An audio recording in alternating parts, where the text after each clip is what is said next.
Hi everyone, this is Meabh Quoirin, CEO of Foresight Factory here at Advertising Week. I'm delighted to kick off this podcast with two very esteemed female leaders beside me.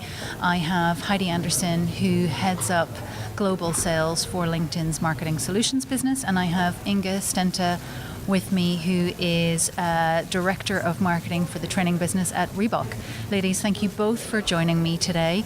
We've just been through a live panel at the Bing stage, and now is our opportunity to get into a little more depth on some of the just brilliant issues we've been talking about. Our issue of the day is very much the question of female gender equality, but female pressures and opportunities in particular.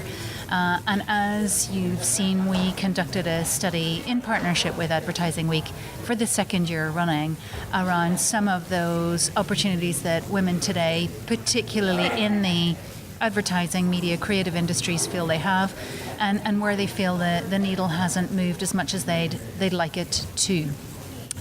So tons to talk about, but I think the place that we could start with is with culture. So you both work in businesses where the culture has definitely moved along, where you've experienced situations that perhaps weren't ideal from a totally inclusive environment, and you're working every day to make that better and easier, particularly for the generations of females to come. Heidi, let me come to you first.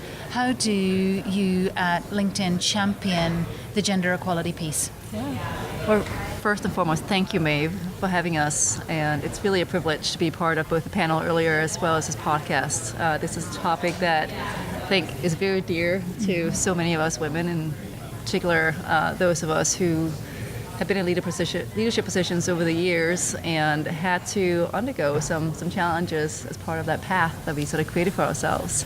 And I appreciate you helping charter forward the conversation around women in leadership and the opportunities ahead of us. So at LinkedIn, I'm fortunate to be part of a company that is what I would consider very progressive on this topic. We're very fortunate to have a C-suite, a CEO who really cares deeply about diversity, inclusion, and belonging. And in the sales division that I'm part of, it's very much a core focus for us. I was fortunate back a couple of years ago to be part of sort of an initial program that really focused on women in leadership. And it was sort of the first of a series of programs we kicked off every year for a cohort of women, where we've invested in helping women understand both what's different and what are some of the commonalities too between men and women, and setting up a sort of more of a structured environment to enable them to get access to mentors and sponsors to further unlock some of those opportunities that are existing within the company. So for me personally, it's been a fantastic sort of journey to be part of that, and sort of at this point I'm partially helping so the next cohorts of women find the right mentors and sponsoring some as well. Is it fair to say, Heidi, that it's huge progress in that there are so many organizations where the C-suite isn't even having the conversation, but is it fair to say that for you guys, in terms of having an impact on the broader culture, you've focused on the leadership first, and then you're going to take it to the next level? How does the broader inclusion conversation expand? Yes, it started at the leadership level. So some of the what was supposed to be sort of some of the higher potential women who actually had already sort of raised their hands to want to be part of this conversation were the initial cohorts that joined this program. And then quickly, as I think the conversation really picked up in the entire Silicon Valley, there are many other women across different functions within LinkedIn who really picked up and charted the conversation. So women in product, women in engineering, etc. We have groups across different functions who are like truly, I would say, paving the way for the rest of the organization. So yes, it sort of started, if you will, at the more senior leadership levels, and now we are thankfully going, let's call it, further through the organization to enable other women to also get access. It makes sense, right? Because as soon as you have that visibility at a senior level and across multiple functions, then it gives everyone permission to raise their hands. Inga, let me come to you. I love the fact that you've told me a couple of times now that you work within a culture of occasional bro hugs, and it's the sporting environment, right, where we see the fist pumps, we see a lot of easy male culture. How has it been as a female at Reebok? How has that changed over the last number of years for you? Yeah, well, first I'd just like to start by echoing Heidi's comments earlier about thanking you for having us and continuing this conversation. I too am honored to be a part of it, and I'll start by saying the sporting goods industry as a whole is just historically been very male driven, and I think that I too am very fortunate that we have a senior leadership team now that is putting a spotlight on the gender challenges that we have, and recognizing that as you go further up in the organization, that there's some work to be done, and that starts by taking a close look at ourselves and understanding why and how we're where we are, and what are the things that we need to do in order to help adjust for that. And part of that is looking at programs and mentorship and things that we can do to continue to facilitate the growth of women within the organization, and continue to empower them to be stronger leaders within the organization.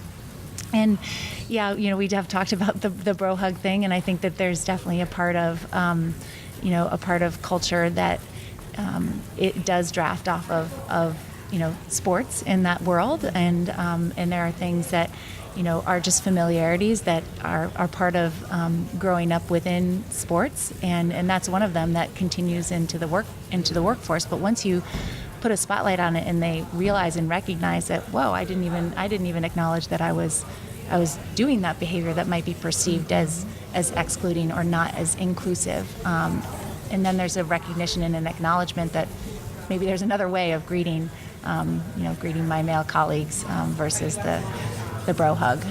So I think it's an awareness, and it's raising an awareness on some of those behaviors, and it's a mindset. It's a shift in how we think about interacting, and an awareness of those that are around us. And I'm very optimistic at the progress we're already making, and the progress we have that we have in the future.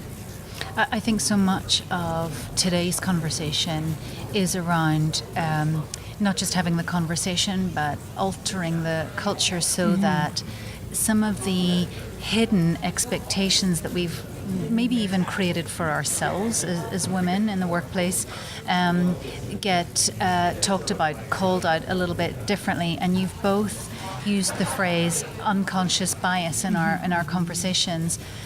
Talk to our listeners a little bit about how you've seen that come to life in your own companies, and how that maybe we call things out differently and give permission to move on.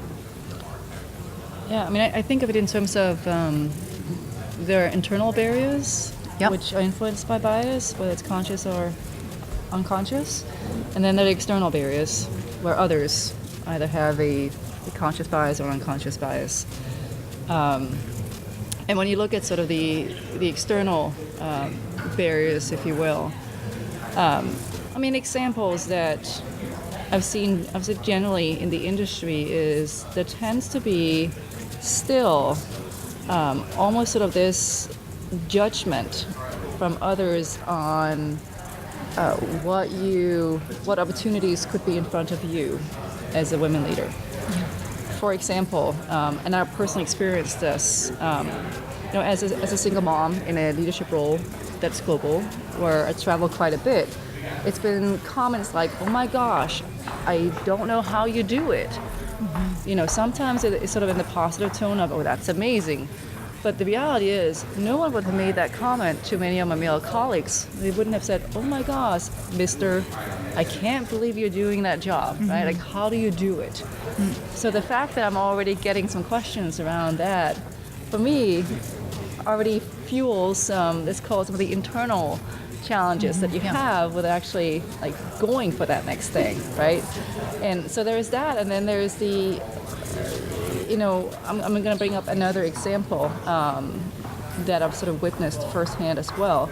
You sit at this table where you discuss promotions, right? Someone has been out on maternity leave for a period of time, and you talk about whether this person is right for the next thing or right for the promotion or whatever it is. And you hear a comment that could go along the lines of, well, wait a minute, this person has just been out. Why don't we let this person come back again and see what they can do to ensure they're set up for success? At some level, well-intended, right? In that they just want to make sure this person actually is like ready for that next thing, and really is, up for whatever this opportunity / challenge is going to be.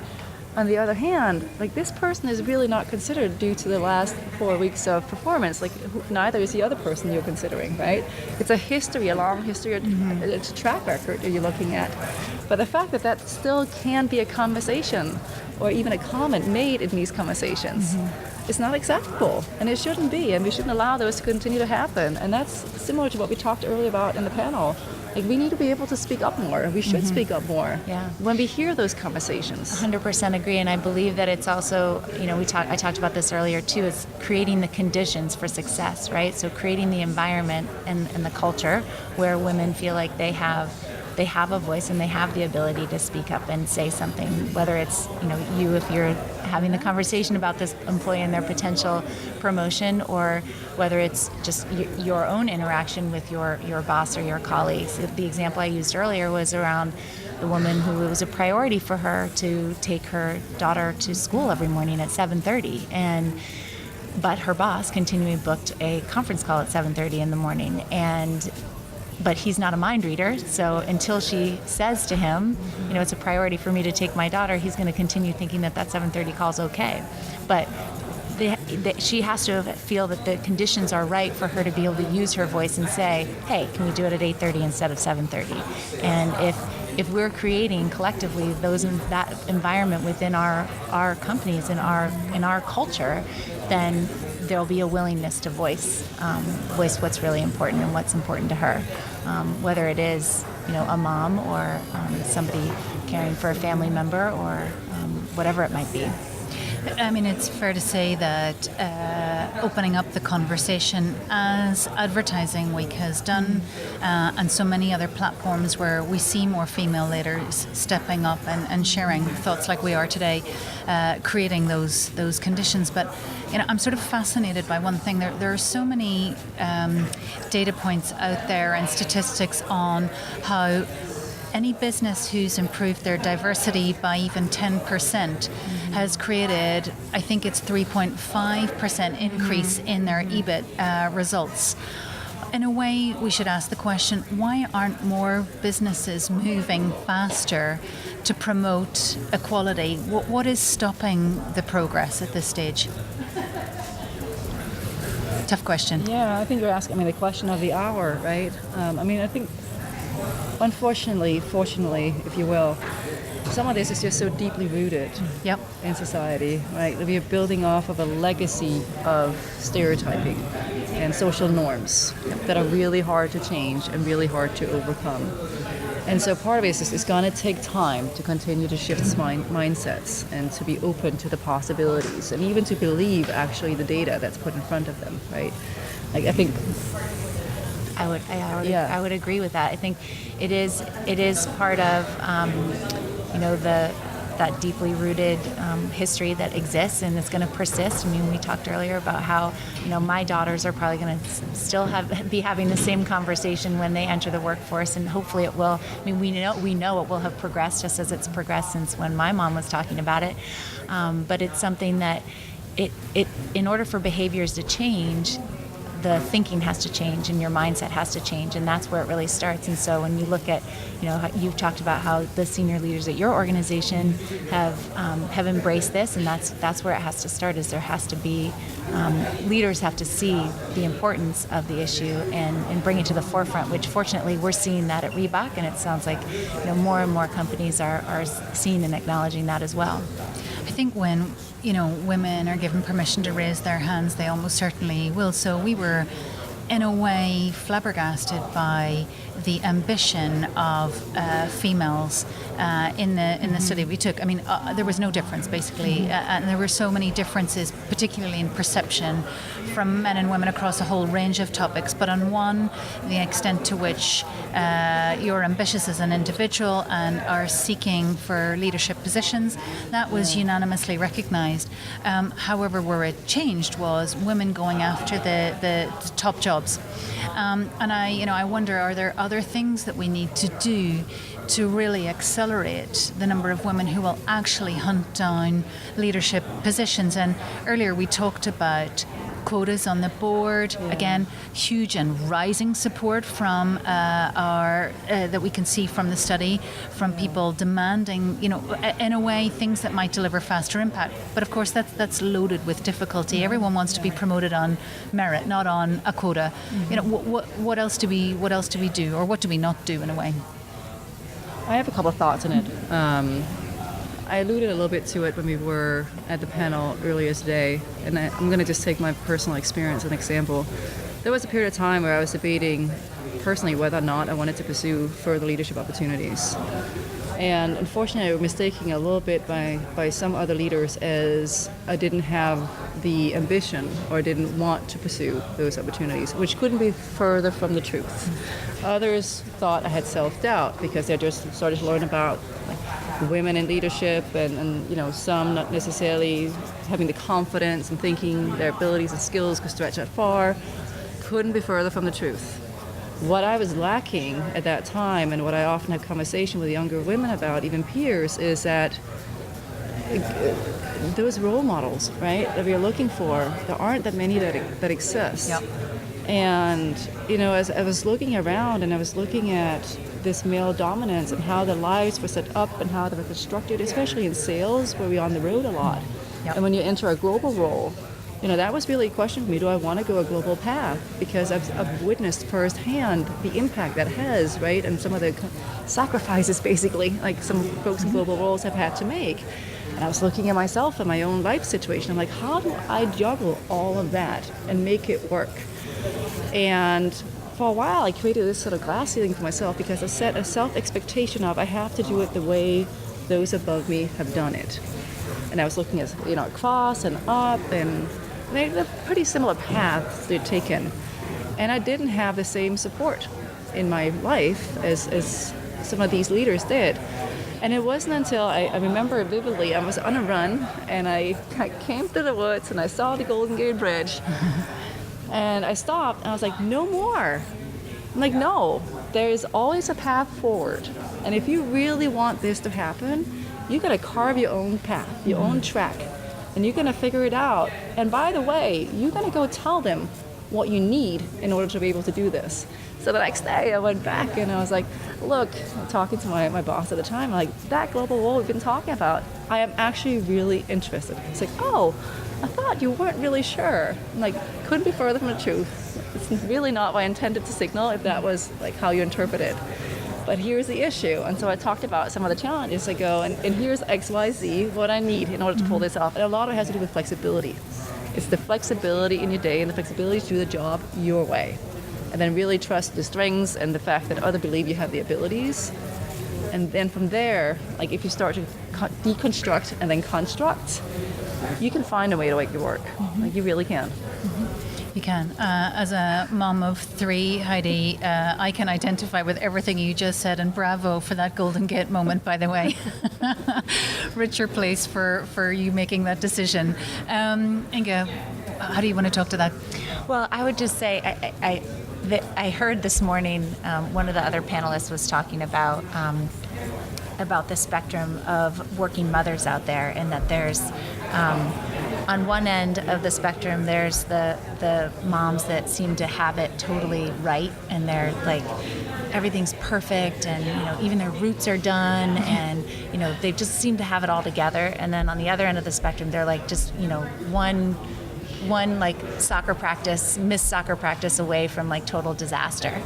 And her point was that there has to be an acknowledgement of what you are not good at. And for me, there's acknowledge this today. I'm not good at ironing or steaming or keeping my clothes in prim condition, and so hence I try to avoid outfits or looks that require that, because it's just too much effort for me to try to figure out how I'm supposed to iron something and keep it right. That's just one example, but it's top of mind since I couldn't figure out how to iron my shirt this morning. and I think there's a lot of real truth to that, and understanding like every leader and every person and every woman is going to have something that they're going to feel like they're just not going to be good enough at, and it's okay that I'm not the class parent of my kids' class. That's okay. That's something that I can't commit to and I can't be there for.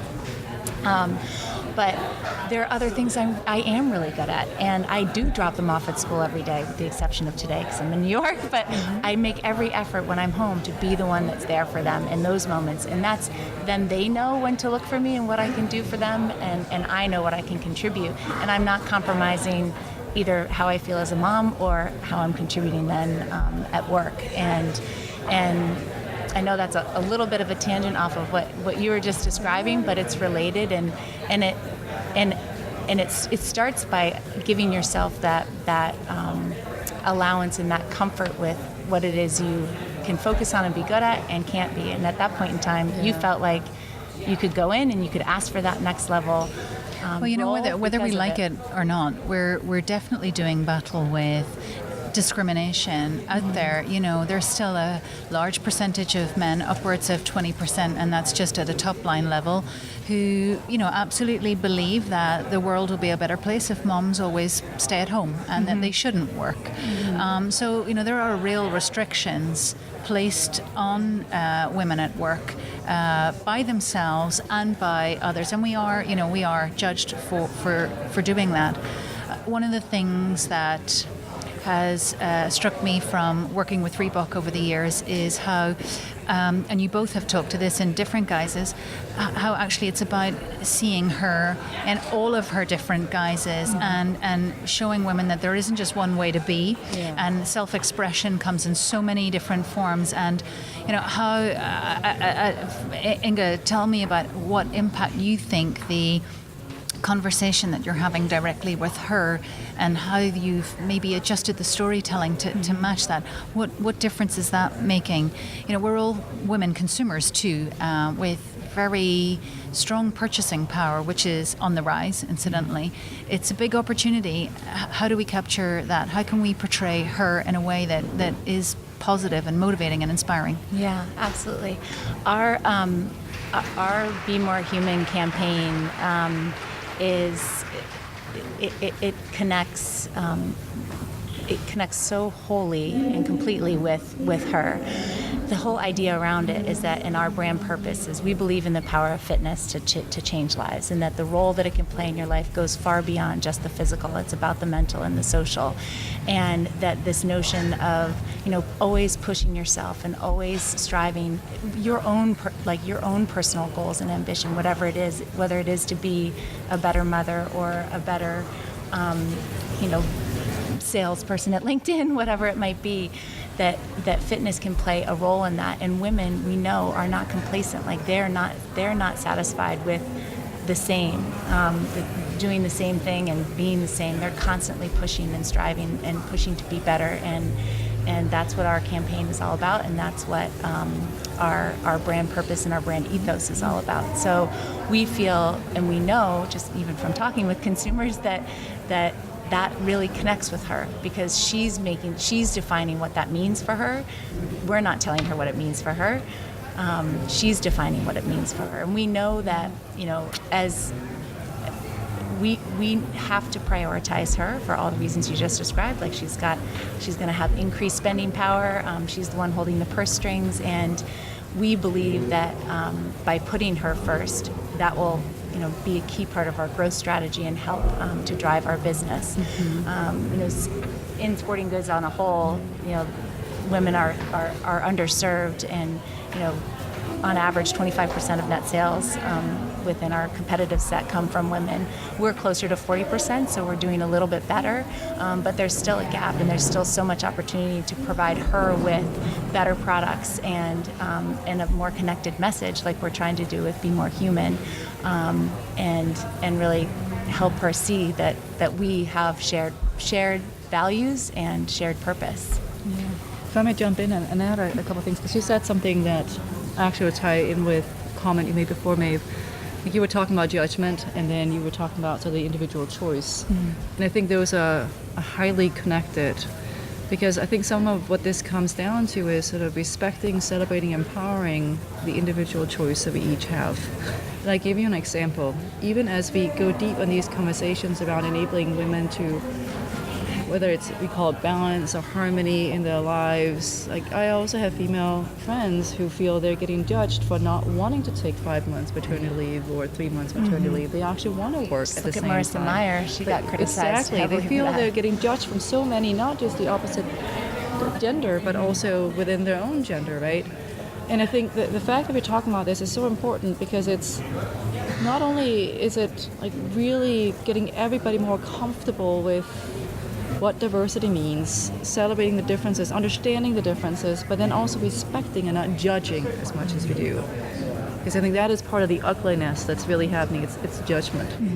Well, we all talked about the piece in the New York Times highlighting Angela Merkel being called out for not being feminine enough. I mean, in 2017, it seems surreal. This is a woman who's been elected for her fourth term in leadership. Feminism is one of those terms that's loaded. Do you see it as a positive term? Do you feel that as leaders, as members of society, people are injecting new energy into that the conversation is there for feminism? Or do you think we still have some work to do on that? Or do you think it's an unhelpful term and we should just step away from that and, have the conversation differently? Yeah, it is a loaded term, and I think it does come with a lot of baggage, and I think that's really unfortunate, because at its core, it's just about treating people equally. That's what it's about, and people forget the simplicity of that idea, and that it is just simply about equality, whether you're male or female, and I think that there is new life that's being kind of breathed into it, if you will. I think that there's a spotlight right now on all sorts of issues. We talked earlier about the nature of the shift in politics here, and it's really bringing to the surface a lot of topics that people are passionate about, and this is one of them. And I think that's not all bad. It's good when you have people talking about it in conversation. It brings out everybody's individual responsibility and their point of view, whichever side you sit on. I agree. I feel too it's a loaded term. I've never really had I think love and appreciation that some do for that specific term. I don't really necessarily have a lot against it either. It's I think loaded is the right way of describing it.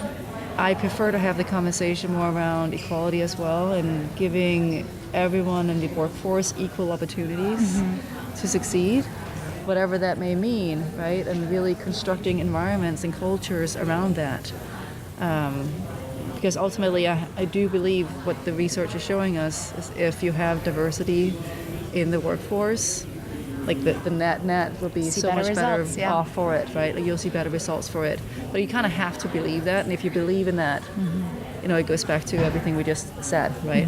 It's the equality conversation. Well, thank you both for believing in the conversation, for taking the time out of your incredibly impressive leadership careers to join me on stage and for the podcast this afternoon. And here's to next year. Yes, thank you both. Thank you. Thank you, Maeve.